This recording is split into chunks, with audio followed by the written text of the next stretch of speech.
You need someone who's not going to listen to your bullshit and is going to push you until you develop the discipline, till you develop the skill. And even then, they're going to know the little things, the 2mm things you don't know that could save you a decade. How many follow this? Say aye. So don't get a good coach, get an outstanding one. And the problem is I created the coaching industry. Before I came along, no one called himself a coach in this industry. There wasn't this industry. You had to be a therapist, and you got approved by insurance. And I came along and said, these therapists are sitting down with people for 7 effing years, and I can wipe out that phobia in 20 minutes or an hour? And so I went around and I said, I got to figure out who I am. I'm not a motivator. I never was. You know, I'm not a guru. What am I? And I thought, well, as an athlete, who influenced me the most were my coaches. And many of them were not as good as I was, but I'm in the game. I'm in the forest. They're outside of it. They could see things and give me cues, and they cared about me. So I said, that's what I am. Forget athletics, I'm a coach. I love people, I'm not better than they are, but I'm gonna see things they can't see because this is my focus, right? And so I did that, and for many years I called myself a coach. No one did. I remember I was on Larry King Live, and I just started coaching President Clinton, and he goes, what is this coaching thing? You're not a coach, you don't coach athletes. I said, well, actually I do. But I said, no, here's what I mean by coach. And I was about to give it up. And like within the next 6 months, everybody was a coach. Therapists started calling themselves coaches. Financial planners started calling themselves coaches. It became a term of art. Now I hate it. You know why? There's no standard. Right? Anybody can say they'll call themselves a coach. Anybody go out there and do it. They go to some class, some idiot teaches them 3 skills. They've never produced the fucking result in their life, and they're a coach. So I feel like I created a bastard industry. And so like any industry, there's good and bad. You gotta find somebody who's outstanding. Don't settle for somebody who's good, and don't settle for somebody because you like them. Because liking them is a nice thing. You need somebody who has the skill to get you there. Who's with me on this? Say aye. And why do we want a coach? So you measure at least twice a month, some of you 3 times a month. Because if you don't measure, you can't manage what you don't measure. Does that make sense? And you gotta measure it, and it's easy with your children, with your life, with your businesses. You're gonna get caught up. You need somebody helping you to stay on target for what you want for your life. How many follow? Say aye. And it's cheap. Most coaching is inexpensive, and the people that overcharge, don't go to them. But get somebody who's really great. And then finally, thirdly, and this is what I want to show you this morning, you need a daily practice. And a daily practice that's going to put you in the best state possible regularly. And so there's 2 parts of the daily practice. One is you want to feed your mind every day for at least 30 minutes. And when I say feed your mind, my teacher Jim Rohn used to say, miss a meal, but don't miss reading for 30 minutes. And I don't mean reading the web or your social media bullshit or Twitter. I mean reading a real book that you've selected because it's going to make you grow spiritually, mentally, emotionally, financially. Something that makes you think, something that gives you a strategy, not some cute little blog post that you can read in 5 minutes. I mean something that's going to make you not be mental candy. Something that's going to produce a different result. Because our lives are the result of the input. Input a bunch of garbage, you get garbage out.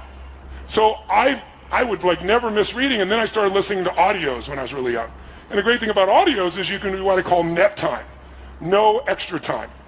So the biggest challenge we have is, when am I going to read? When am I going to do this? When am I going to do all these things? The answer is, it doesn't take any extra time. If you use net time, you can do it while you're cleaning the house, while you're working out, going for a walk. When you're driving in your car, it should be your new university, where you're feeding your mind. Because if you don't feed your mind, weeds grow automatically.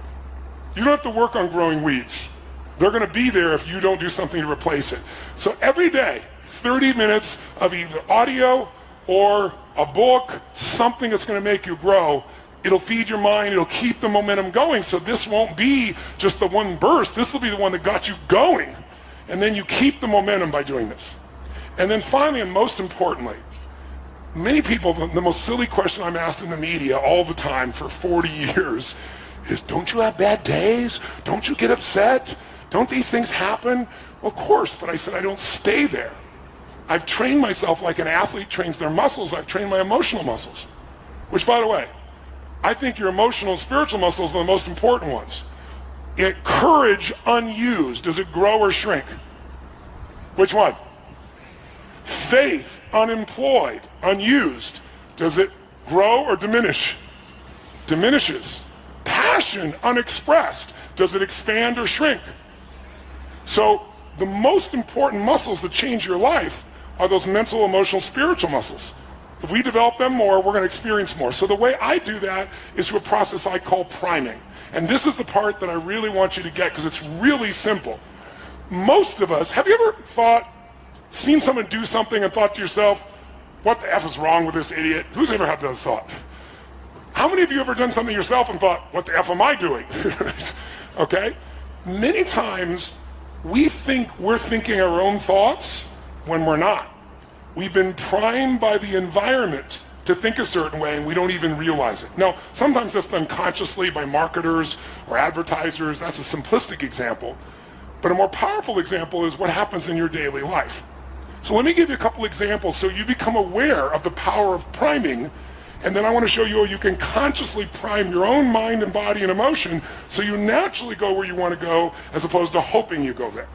So some of the studies on priming have shown that what you think are your thoughts actually got there because something in the environment that you're no longer noticing.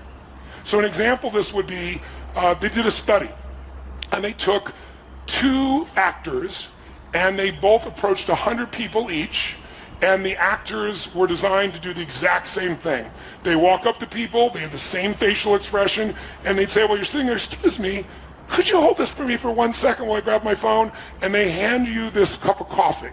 And then they reach in their pocket to get their phone for 2 seconds, they put it back real fast, they go, thank you so much, and they take it back. And every time they did it exactly the same way with all the people, 200 people, 100 each.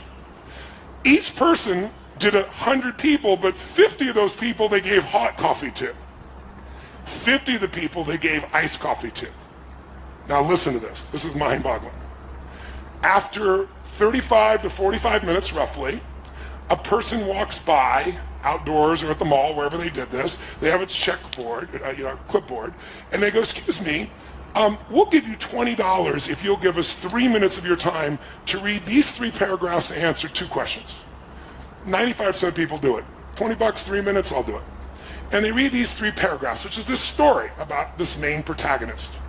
And then the 2 questions are, tell us what's the first emotion that you link to the main character, and what's the second one? Those are the 2 questions. When they do this with people they handed hot coffee to, 80% of the people, 81% to be exact, roughly 81, say that the person they read the story about is generous and warm. Sometimes they add the word loving, but generous and warm is always there. The people who have the exact same presentation 34 or 40 minutes earlier who are given iced coffee, 80%, there's a 1% difference which is statistically irrelevant, 80% of them say the person is cold and uncaring. And the only difference is 35 or 40 minutes earlier somebody handed you a hot or cold cup of coffee. That's wild, isn't it?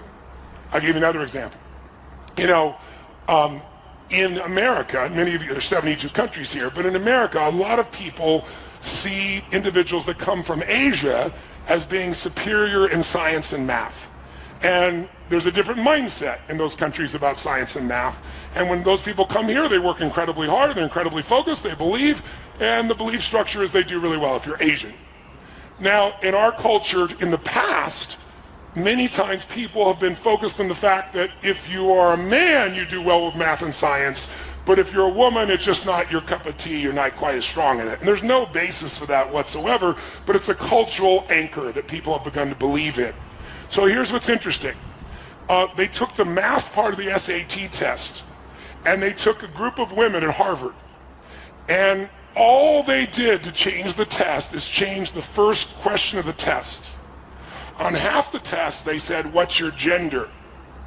On the other half the test, they said, what is your nationality, right? What's your ethnicity? Well, interesting. When they're asked what their sex was, and they're all women, they performed 11% lower. And if they were asked, what is your ethnicity? And they said Asian, they were 11% higher, a 22% difference between the two. And the only difference was the first question that was asked. Because it primed you either for your higher level of skill based on your conditioning or a lower level of skill based on social conditioning. How many follow? Right? There's a million studies like this. Another interesting one that's really simple is they did an ad where they show the IBM logo and the Apple logo, And they also did this with the commercial. I don't know if you remember the commercial Think Differently that Apple made years ago. So that people watch the commercials. In both cases, afterwards, they were given a creativity test. The people that watched the 30-second Apple commercial versus IBM scored 20% higher consistently across the board, and all they saw was 30 seconds about thinking differently. That is the power of priming. So my point is really simple. If you're going to get the results that you deserve and that you want to prime yourself for success, prime yourself for love, prime yourself for courage, rather than hope that you show up that way based on the triggers of your environment. Does this make sense? And so I prime myself every single day for a minimum of 10 minutes. It's the first thing I do in the morning. And I'd like to show you how I do it and have you do it so you can have a daily discipline. And if you do this every day, if you keep once or twice a year, get yourself to an immersion experience that makes you grow. You get yourself a coach where twice a month, 30 minutes even, you're just staying on target and measuring. And you read 30 minutes a day or hear an audio 30 minutes a day and you start with priming, then this won't be a 3, 6, 12-month thing. This will be a lifetime thing. Does that make sense? So you're not going to get a lifetime results unless you're lucky by one experience, but you can certainly have it if you use this as the blast off, and then you have a daily discipline to keep the momentum going. So how are we going to prime? Well, let me give you a story first, a simple example first with one of my boys. My second youngest son's name is Josh. Love him to death, amazing kid. And Josh came to live with me when he was 5 years old. Remember I told you I was 24, and instantly I got married to a woman. I'd been married twice before with kids from 2 different husbands, and she wasn't living with her kids. And so I met her, fell in love with her, brought her into my life, and then saw how sad she was without her kids. So I brought her kids away from both the other husbands. They were happy to give them to us, and I adopted them as ours. And so I'm 24, and I got a 17-year-old son, because she was 13 years my senior, an 11-year-old daughter, a 5-year-old, and one on the way. Well, Josh was the 5-year-old. And Joshy is just such a sweet, really incredibly great kid. But one of the challenges for Josh was he was afraid to even walk down the driveway to get to the bus. I'm Mr. Fear and the power rip shit open, and my son can't walk down to the bottom of the street. And so I had to kind of try to figure out how to deal with this, how to figure it all out, and figure out what I was going to do to try and make this thing happen, to make it change. And so one of the things that happened was I started to realize that I needed to train his nervous system to have courage. Instead of hoping it showed up, I got to really train it. And I started doing these things with him, and I watched him before my eyes change, become more confident, became more strong. And all it was doing was getting to program his own mind, prime himself. Just really simple little things to do. And then one day, Josh came home, and he was laughing uncontrollably, and like over nothing. And then I came in the room, and there was a new friend with him. And this kid, do you know anybody that's not really funny, but they think they are? I don't even know something like this. Somebody who cracks themselves up, you know what I mean? And this kid was cracking himself up. He wasn't funny, but he laughed so hard, I found myself laughing at his silly jokes, right? And Josh was laughing so much. So when he left, I said to Josh, that kid, he's your friend? I said, make him your friend for life. He goes, why, Dad? I said, because if you hang out with him, who you spend time with is who you become. And when you're around him, you're so much more playful. You just have so much more joy. You have so much laughter. And that young boy, my son is 36 and I have 3 grandkids with him, and his best friend is still that young boy who's now also 36 years old. And Josh is, and to this day, Josh is funny as shit. When he was a little kid, like 7 or 8 years old, he stole this dirty jokes book and memorized every frickin' joke in the damn thing. And he got so much reward for it, and his buddy was like that to this day, if I want to laugh, Josh is my partner in a couple of my companies, and he's not my partner. I have 4 kids. None of my others are partners with me. I love them all equally, but he shows up differently. And part of it is things that stress other people out, he breaks the pattern with his own laughter. And it's beautiful to be around him. Great time. And he primed him. So I'll give you another example of priming. When I first started my Date with Destiny seminar decades ago, I did the seminar in my own house at a place called the Del Mar Castle. And there were about, 38, 39 people at the seminar. It's a little different now, as you can see. And I was delivering like my heart and soul into this particular program. And gradually I started looking around and going, man, I can't keep doing this in my house. There's not enough room. When we got to 100 people, I had to move it. But I wanted to keep it in the, I lived in Del Mar, California, it's on the beach. And I said, well, there's a hotel on the beach, and it's a really nice hotel called Le Berge, and we'll go down Le Berge, we'll do it there. And they have a room that'll hold 150 people, which is a giant seminar for me at those days. And what I didn't count on, I thought, this is great. People work on their beliefs and their goals and their values, and they go outside and they can sit on the beach during the breaks, breathe the fresh air. But what I didn't think about is right there in Del Mar on the beach, there's a train station. And so somehow my little brain didn't figure this out till it was too late. I'm in the middle of the seminar and someone is sharing this emotional experience. This woman was raped and she's going through it all, and I'm stepping in to help her, and all of a sudden you're, and you hear this freaking train whistle. So, and they do it like 5 times so nobody misses the train. And so every time you start talking, you interrupt it again, and people are getting pissed off. And it was happening so often because there's so many trains that at one point I realized I know the schedule of when everybody will be pissed off. 8:30 a.m., 10:15, 11:30, 12:10, they're going to be pissed because the train's going to come. So I turned to the audience and I said, we kind of have a schedule for being pissed off right now, and I'd like us to train ourselves to feel differently. How many of you have something in your life or someone who can trigger you at times, annoy you? It could be a family member you love, but they have this little thing they do. It could be a husband or wife. It could be your kids. It could be a coworker. How many got one of these? Say, aye. I said, what if we trained ourselves so the same stimulus that was making us angry, we trained our nervous system just using basic science, neuroscience, train our nervous system so the same stimulus makes us feel great. And people looked at me like, this is bullshit. What are you talking about? I said, here's what I want to do. Since the train's going to come 12 times a day and we have 3 more days together, perhaps we should enjoy the train.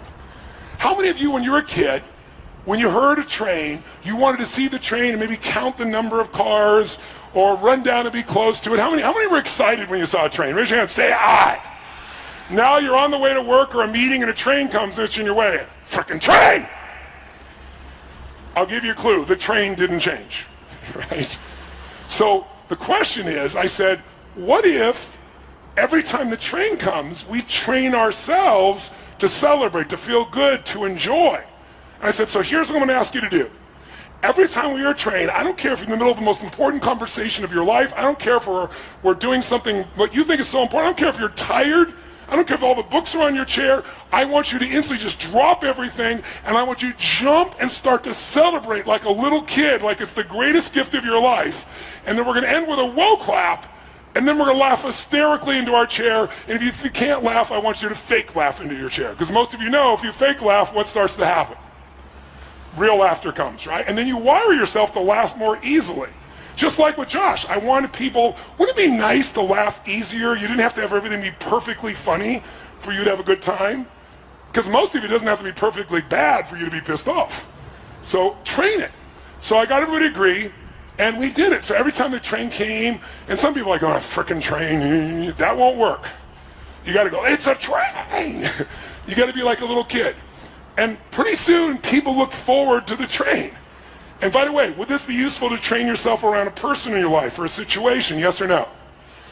So I don't have a train nearby, but I have imported a special train whistle, and I'm going to ask you for the rest of today, no matter how tired we are, no matter how hardworking, no matter what we're in the middle of, if we hear that train whistle, we're going to jump up and we're going to celebrate like little kids, make noise, have fun. We'll clap, we'll do the whoa clap, and then we're going to laugh hysterically into our chair, maybe point at somebody else and laugh at them while we're doing it, to train our nervous system. Who's willing to go for it? Who's willing to go for it? Whoa, yes! If that feels good, say yes! Say yes!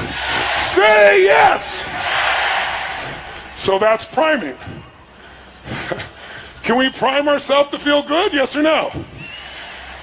What if you knew you would have a really important conversation with your kid or your spouse or your loved one, and you're starting to feel a little tension because you don't want to deal with this because you love them, you don't want to deal with the bullshit, but you know you got to. In this state of being primed about it, how's it going to go? But if you primed yourself with laughter or joy or playfulness, and now you go to be with them, and somebody goes, no! And you go, that'll fuck with them real quick, won't it? They don't want to deal with you enjoying yourself. So we are in charge. Here's the point. Life changes the moment you make the decision that you're 100% responsible for your experience of life. Not responsible like a heavy, response-able. If you're responsible, you're able to respond. You can only respond and be able to do that if you own yourself. And if you know people can do anything, but still you're the authority of what it means to you. You're the authority of your own emotions. You're the authority of your own actions. Who's with me on this? Say I. And blaming other people, which the human mind is always looking to do, will never make you happy, never make you fulfilled, never bring you closer to people, will never make you grow. So when you're willing to take that level of responsibility where you're like making judgments and you go, oh, that person's such a bullshitter, such a liar. One of the things I always do is I do a reversal in my head and go, you're such a bullshitter, you're such a liar. No, I'm not. Where are you a bullshitter? Well, I did bullshit about that once. Who's ever said something and after you said it thought to yourself, what I just said was total bullshit? How many of you ever thought this? How many of you ever heard someone else say something and thought to yourself, what they just said is fucking bullshit? See, if you can see it in someone else, they can see it in you. Better to just own it, let go. Because that's what the mind does. If we let the mind run us, we're going to have a tough time. This mind serves me. I don't negotiate with it. Remember I told you? I don't say, well, I'll do this. Well, maybe we could do it. Maybe we'll jump in the water now. It's like, it knows I'm not here to negotiate. When I say it, we do it. That's what we want to train ourselves to do today. Who's up for that? Say I. So the first step to that would be priming. So let me show you exactly what I do for 10 minutes. By the way, my son, people have around him enough, he laughs so much, he is a priming to other people when he shows up in the room. Because they're around Josh enough, and they know at any moment Josh could crack them up. And there's an unconscious anticipation of it. Does that make sense? So even if something's stressful, they're almost on their edge that Josh is going to do something of this nature. It's an incredible skill. It's an incredible gift. So here's how I prime myself. I do 3 things. First, before I do the 3 things, whenever you want to make a change or improve something, the first place you want to prove it is in your mental, emotional state. If you do something from a pissed off state, from an exhausted state, from a frustrated state, from a weak state, it won't matter what you do. The thoughts are weak when you're in a weak place. The actions are weak. So the first thing we're going to do is I'm going to show you a simple breathing pattern. And the breathing pattern, if you're familiar with yoga, it's like breath of fire. It's similar to breath of fire. And it's a movement. And what it's going to look like is this. You're going to sit up in your chair with energy. I'll show you what we'll do and then we'll do it. We're going to raise our hands up as we take the air in. And then you're going to blow it out. Only you're going to blow it out your nose. Now to do that, if there's anything in there, it may show up coming out of your body. So if it does, just wipe it on your neighbor. It's not a problem whatsoever. So if you do have some Kleenex, you might want to grab your Kleenex if you've got some, just in case something happens, because you're going to be blowing out that nose strong. In fact, if you have some tissue or a sleeve or something, now's the time to use it. So here's what you're going to do. You're going to take the breath in. Your hands are going to go where? Up. And then as your hands go up like this, and we're going to do that over and over again for 30 breaths. I'll count them. We'll do 3 sets of 10. You're going to do this with your eyes closed.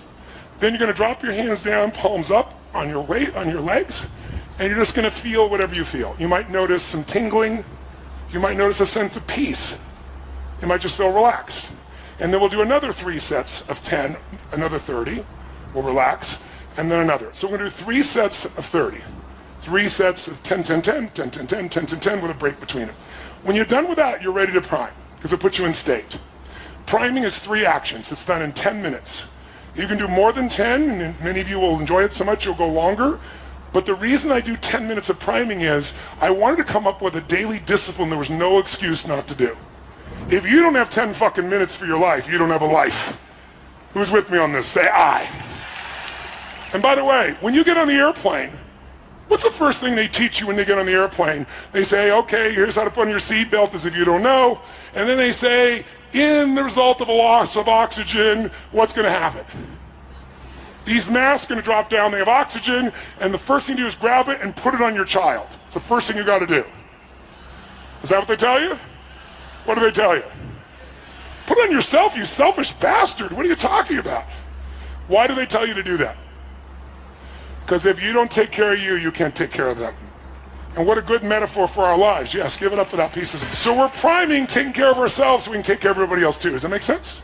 So what we're going to do is, we're going to do our 3 sets of 10, 3 sets of 10, 3 sets of 10. And with our eyes closed, the first 3 1/3 minutes of the 10 minutes is we're going to focus on 3 experiences in our life that we could feel deeply grateful for. 3 of them. And we're not going to think of like, oh, this. We're going to take them one at a time, spend about a minute each, and step into that moment in your life that you could feel grateful for. It could be a little thing or a big thing. It doesn't matter. What matters is that you go there. You know, if I asked you what's it like to be on a roller coaster, and you remember a time when you're on a roller coaster and you picture yourself on a roller coaster over there, you're going to give me a very different feedback than if I get you to imagine the moment you were going over the edge and you're in the front seat. Then you're going to show me a different result. You want your gratitude to be in the front seat, not an intellectual gratitude out there. So I take 3 minutes, a minute each. I come up with something different every time. I think of a moment that I could feel so grateful for, a blessed moment, a beautiful moment, a loving moment, a sacred moment. And I step in and feel it and flood myself with the gratitude. Now, do you remember why we use gratitude? Sounds corny, right? But why? From a scientific perspective. Remember what I showed you the other day. When someone's frustrated, when they're angry, we can measure your EKG and your EGG. We can see what your heart and your brain are both doing.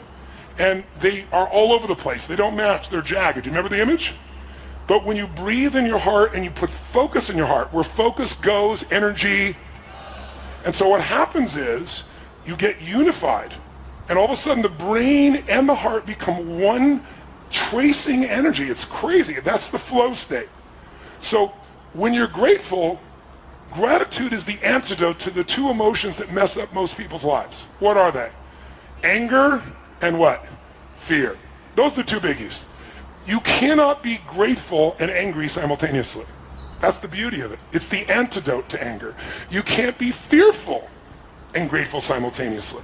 So the more you cultivate and prime yourself for gratitude, the more you can push through anger and fear very quickly. Does that make sense? So again, it's scientific. This is not like positive thinking bullshit. It's about what actually changes biochemistry and what will get you to wire and fire a new set of patterns that are more elegant, more rewarding, more impactful than the ones that society will condition you to do if you let it. Okay? So 3 minutes, a minute each. And by the way, when I do it, I usually pick 2 strong ones, and then I pick something really simple, and I make myself really feel the gratitude, like the wind on my face, or the smell of the ocean if I'm doing it outside by my house, or the look on one of my children's faces. And I'll just fill that up. And the reason is, if all you do is get grateful about big things, you're going to miss most of life. You know, the astronauts that went to the moon, think about that journey. Think about, as a child, these guys dreamed of being an astronaut. They competed with hundreds of thousands of people, and then a few of these guys get on that rocket and go to the moon. And imagine, you walk on the moon, you look back, and you see that picture we've all seen of the blue-green Earth that's so beautiful, and it's not a photograph. They were the ones there seeing it. Talk about an experience. And then they face their fears and come in, and they land successfully in the ocean, and they're rescued. And then there's a ticker tape parade in New York. They shake the president's hand, and now what do? You're 32 years old, and you walked on the fucking moon. What do you do now for adventure? And if you study the astronauts, Buzz Aldrin, all these guys, I had a chance to interview most of them, not all, but 3 of them. Almost all of them wrote about, described what happened to them. They no longer had a compelling future. How do I have an adventure? I walked on the moon. Everything else is small by nature. And as a result, they got depressed. Most of them abused alcohol and drugs.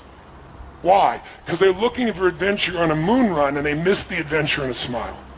So I train myself daily, prime myself to find those little things that are so beautiful and feel them, because the more I feel them, the more I can give that to someone else, the more I can move that direction, the more I can enjoy as well. It's putting the mask on me first. Who's with me on this? Say I. Okay? So that's, after we do our breathing, step 1 of the 3 steps, first the breathing, then the 3 steps. 1, gratitude. 3 minutes roughly, a minute each, 3 different moments you can feel grateful for. And feel it, enjoy it, savor it, live in it. Next 3 1/3 minutes. Second piece we're going to do is you're going to feel the energy in you and do a prayer or a blessing. Now, I know many of you are not religious. I'm not suggesting you need to be. But almost all of us know there's a power in love. You know, if God was love, and we didn't come up with all the other names for God, you wouldn't have much argument between people. So imagine that what you're going to do is imagine energy of God, the universe, whatever you want to imagine, coming down into you like a white light and breathing it down in through your body, down your legs, into the earth, and then coming back up and out again. So it's, and then comes back up. And you don't have to do this with your hands, but I'm trying to show you what the feeling is. And while you're doing this, what you're going to do during those 3 minutes is you're going to give thanks. It's like a prayer saying, heal my body, my mind, my emotions, strengthen me, make me the best I can be, strengthen my love, my passion, my courage, whatever it is that you value in yourself. And you feel that happening. Of the 3 minutes, I do that for about a minute and a half, and the other minute and a half, I then take that energy through me, and I send it in a circle around to my children, to my family, to my friends, to my coworkers, to my associates, to my partners, to the people I meet on the street, to my clients. And so it's taking the energy in. Now, you might sound like woo-woo stuff, but the idea of allowing your nervous system to heal and strengthen, just the focus of that alone, for you is strong, and sending to others as well. So you can think it's all bullshit, but try it and decide based on the experience. If you do it a while, I think you're going to find it'll deepen that sense of gratitude, because it becomes not only gratitude, but a healing, a strengthening, and a gift to those you love. The last 3 minutes, I call 3 to Thrive. You're going to think of 3 things that you really want to accomplish or achieve, but instead of like hoping it happens or thinking about it happening, you're going to step in your mind and experience it as if it's done. You're going to see it or feel it, breathe it, celebrate it like you've already achieved the goal. What you're doing is training your reticular activating system. And we talked about this the other day, the part of your brain that notices things. When you didn't, before you bought that car outfit, you never noticed them. Now you buy that car outfit, those cars and outfits are everywhere. How come? Because your RAS, now that you own one, says, this is important, I need to pay attention to this. Well, when you get clear what you want, and you see it as done and feel it and create it in your mind and your heart, and you celebrate it, there's a sense of certainty that enters your body, and your reticular activating system starts to go to work on making it happen. So you spend a minute each on those. So basically 3 minutes each, 3 1/3 minutes each, and we're done. All right? How many want to try?